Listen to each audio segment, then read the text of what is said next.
Hello everyone, welcome back to mathematics the practice academy. से पिछले session के अंदर हम प्रॉफिट एंड लॉस के कुछ क्वेश्चंस की प्रैक्टिस कर रहे थे। आज उसी को कंटिन्यू करते हैं, कुछ और नए इंटरेस्टिंग क्वेश्चंस को हम प्रैक्टिस करते हैं। आज का पहला क्वेश्चन ये रहा आपके सामने। क्वेश्चन कहता है the cost price of 10 articles is equal to the selling price of 15 articles. 10 article की कॉस्ट प्राइस 15 आर्टिकल की सेलिंग प्राइस के बराबर है। व्हाट इज द प्रॉफिट और लॉस परसेंटेज। अब देखो, इसमें एक ना कॉमन क्वेश्चन आपको पूछता हूं, कॉमन सेंस लगाना मेरे को बताओ। इस क्वेश्चन में जो भी आंसर आएगा, क्या वो हमारा प्रॉफिट होगा या हमारा लॉस होगा। हमें लॉस हो रहा है या प्रॉफिट हो रहा है, कैसे पता करोगे। देखो, आपके 10 आर्टिकल को बेचने की जो कॉस्ट प्राइस है, उतने ही पैसे आपको 15 आर्टिकल बेचने पे मिल रहे हैं। मतलब अगर आपके पास में 10 चॉकलेट है, 10 चॉकलेट को जितने में आपने खरीदा, 15 चॉकलेट को आप उतनी ही प्राइस पे बेच रहे हो, तो ऑब्वियसली आपको नुकसान होगा। ठीक है, ये बात समझ में आई। अब अपन क्वेश्चन की तरफ रुक करते हैं। क्वेश्चन क्या बोलता है, 10 आर्टिकल की कॉस्ट प्राइस 15 आर्टिकल की सेलिंग प्राइस के बराबर है। मान लेते हैं, अज्यूम कर लेते हैं कि हमारे हर आर्टिकल की कॉस्ट जो है वो है ₹1। ठीक है, तो 10 आर्टिकल की कॉस्ट प्राइस कितनी हो जाएगी। 10 आर्टिकल की कॉस्ट प्राइस हो गई है ₹10। ठीक है, अब 15 आर्टिकल की सेलिंग प्राइस जो है वो 10 आर्टिकल की कॉस्ट के बराबर है। तो ये 10 रुपए किसके बराबर होंगे, sale price of 15 articles. Yes, ठीक है मेरे दोस्त, यहां तक क्लियर है आपको। चलिए आगे देखते हैं, व्हाट इज द प्रॉफिट और लॉस परसेंटेज। अब हमें इतना ही कैलकुलेट करना है कि हमें प्रॉफिट या लॉस कितना होगा। चलिए आइए कैसे करेंगे इसको। देखो, हमें पता है कि 10 आर्टिकल की कॉस्ट प्राइस जो है वो 10 रुपए है। ठीक है, और 15 आर्टिकल की सेलिंग प्राइस भी 10 रुपए है। अगर 15 आर्टिकल की सेलिंग प्राइस 10 रुपए है, तो आप बताइए मेरे को कि 10 आर्टिकल की सेलिंग प्राइस कितनी होगी। ठीक है, बहुत सिंपल मैथ्स है, बहुत सिंपल मैथ्स है, समझना।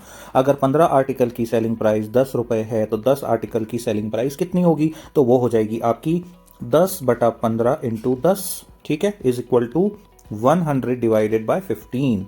ये हो गई हमारे 10 आर्टिकल की सेलिंग प्राइस। हमने ऐसा क्यों किया, देखो 10 आर्टिकल को आप 15 आर्टिकल से कंपेयर नहीं कर सकते हो। क्यों नहीं कर सकते हो, क्योंकि अगर हमें प्रॉफिट एंड लॉस निकालना है तो या तो आप 15 आर्टिकल पे निकालो, या आप 10 आर्टिकल पे निकालो, या आप एक आर्टिकल पे निकालो। ठीक है, 10 का सेलिंग प्राइस 15 के कॉस्ट या 15 की कॉस्ट 10 के सेलिंग प्राइस के साथ हम कंपेयर नहीं कर सकते। So that is the reason हमने क्या किया, यहां पे 10 आर्टिकल की सेलिंग प्राइस निकाली। अब कितना सिंपल हो गया क्वेश्चन, आपके पास सेलिंग प्राइस है, आपके पास में कॉस्ट है, अब आपको क्या करना है, प्रॉफिट निकालना है। प्रॉफिट कितना हो जाएगा मेरे दोस्त, selling price minus cost price. ठीक है, which is equal to 100/15 minus 10, which is equal to -50 divided by 15। ठीक है, ये आपका क्या आ गया, प्रॉफिट। नेगेटिव है मतलब ये हमारा क्या है दोस्त, ये हमारा लॉस है। मैंने पहले आपको बोला था ना, इस क्वेश्चन में हमें क्या होगा, लॉस होगा। ये आपके सामने प्रूफ हो गया। ठीक है, अब हमें क्या निकालना है, प्रॉफिट परसेंटेज। कैसे निकलता है, -50 divided by 15 divided by 10 into 100। क्यों किया मैंने ऐसा, ये हो गया हमारा प्रॉफिट, ये हमारी कॉस्ट इंटू 100 परसेंटेज बनाने के लिए। ठीक है, तो कितना आ गया ये, -50/15 इंटू 1/10 इंटू 100। अब देखते हैं ये कैंसिल हो गया, 15 से 50 कितनी बार कैंसिल हो जाएगा, 3.33 into 10 which is equal to 33.33%। Hence option number 4 is the correct answer my friend. ठीक है, ये क्वेश्चन था आपके सामने एक प्रैक्टिस के लिए। आई होप आपको ये समझ में आया होगा। मूव ऑन करते हैं नेक्स्ट क्वेश्चन के ऊपर। तो अगला क्वेश्चन हमें क्या बोलता है, by selling a bag at 230, एक बैग को 230 रुपए पे बेचने पे 15% का प्रॉफिट होता है। The selling price of the bag when it is sold at 20% profit would be. अगर उसी बैग को 20% के प्रॉफिट पे बेचा जाए तो उसकी सेलिंग प्राइस कितनी होगी माय फ्रेंड। ठीक है, बहुत सिंपल है यार, बहुत सिंपल है, आराम से हो जाएगा। बस आपको करना क्या है, इसके अंदर जो जो भी इंफॉर्मेशन प्रोवाइडेड है उसको इक्वेशन में डालते जाओ।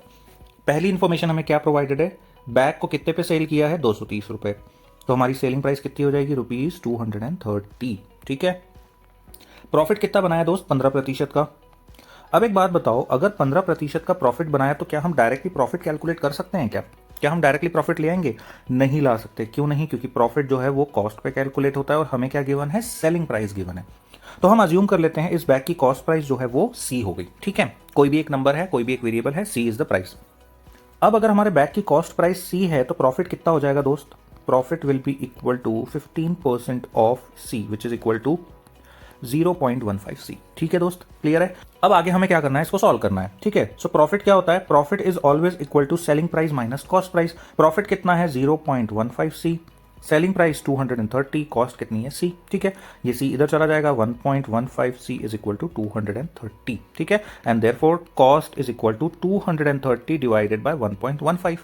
सिंपल, क्लियर है आपको। चलिए आगे पढ़ते हैं। क्वेश्चन क्या बोल रहा है, the selling price of the bag when it is sold at 20% profit would be, अगर अब उसी बैग को 20% के प्रॉफिट पे बेचा जाए तो उसकी सेलिंग प्राइस कितनी होगी, ठीक है। अब इसको हमें क्या करना है, सिर्फ इक्वेशन के अंदर बिठाना है, आपका आंसर आ जाएगा। कैसे करेंगे देखिए, अब हमारे पास हमारे प्रोडक्ट की कॉस्ट आ चुकी है, हमारे बैग की कॉस्ट आ चुकी है, हमें क्या कैलकुलेट करना है, selling price of the bag जब हमें प्रॉफिट 20% का हो रहा हो, ठीक है। बहुत ही सिंपल, सेलिंग प्राइस का क्या फॉर्मूला होता है, selling price is equal to cost plus profit. हमें प्रॉफिट कितना हो रहा है इस क्वेश्चन के अंदर अभी 20%, तो it is equal to 0.2 times of cost, ठीक है। कॉस्ट को अगर मैं कॉमन ले लूं तो अंदर क्या बचेगा, इंटू 1.2, ठीक है। कॉस्ट कितनी है मेरे दोस्त, it is equal to 230 divided by 1.15 into 1.2, ये आ गई हमारी सेलिंग प्राइस।